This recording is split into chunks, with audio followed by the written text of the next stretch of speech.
سلام بر همه شما عزیزان، امیدواریم همه شما خوب هستید. ما امروز درس دهم را میخوانیم. درس دهم امروز ما وظایف شاگرد در برابر معلم می باشد. خب شروع میکنیم.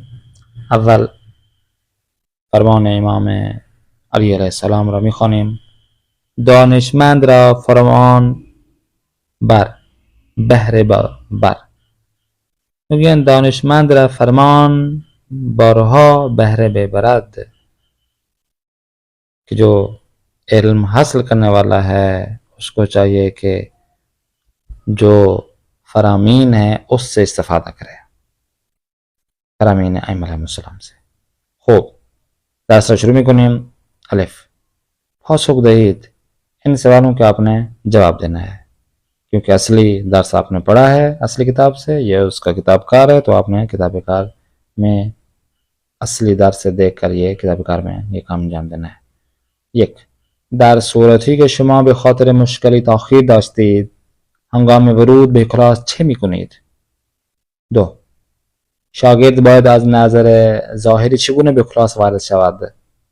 3 آیا درست است که شاگرد زمانی که مطلب علمی را نفهمید بگوید فهمیدم؟ چرا؟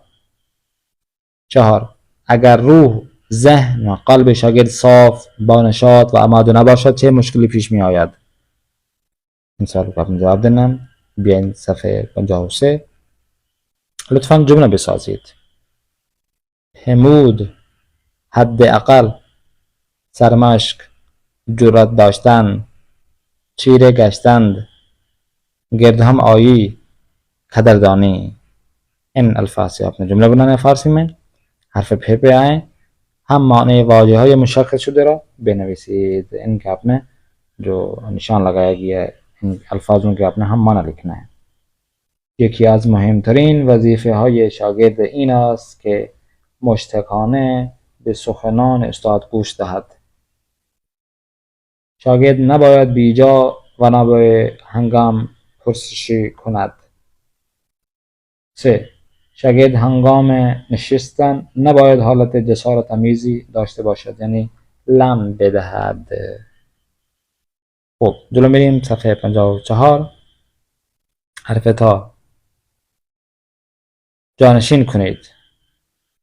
وظیفه شاگردان این است که سخنان زشت و خند آور بر زبان جاری نسازند. خب इस पूरे जुमले को आपने चेंज करना है इन जुमलों इन अल्फाज में.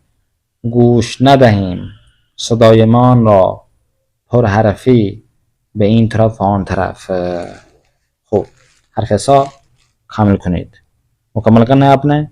अल्फाज हैं वाजिब जैसे कि मिसाल में दिया गया फिरास्तन. एक मिसाल में दिया गया लफ्ज़ फिरास्तन, इसका माना है आराइश کردن و زینت دادن از طریق کم کردن و از بین بردن زواید. अब शुमारी एक में देखिए हक शनास के क्या कहते हैं, इसका आपने माना लिखना है. और दूसरे लफ्ज़ में देखें दूसरा लफ्ज़ जो यहाँ पे मख्फी है उसका माना दिया गया है, उस माना से आपने यहाँ पे अल्फाज लिखना है. در नज़र گرفتن अहमियत मौज़ूई व कोशीदन در इंजाम व एहतराम आन से उन्वान, इसका अपना माना लिखना है. इसी तरह दोबारा आ गया किसी के भी निशान है ये एहतराम बराए शख्स मुकाबले खुद रा कोचक में शुमारत. इसका क्या माना होगा, लफ्ज़ क्या होगा, एहतमाम. इसका माना लिखना है.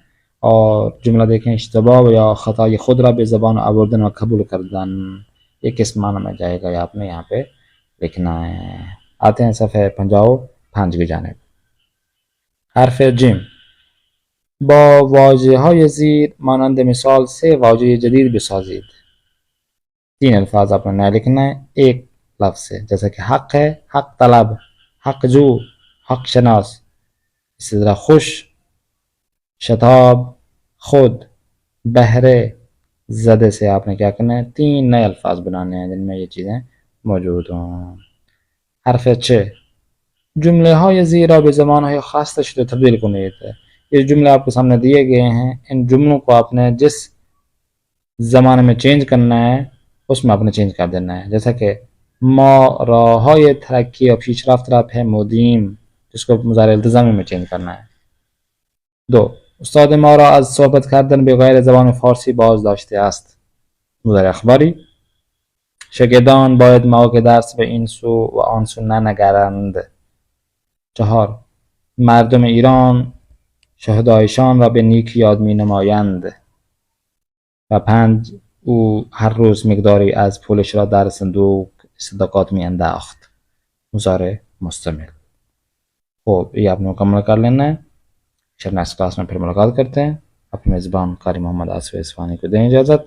खुदा हाफिज़ नासिर।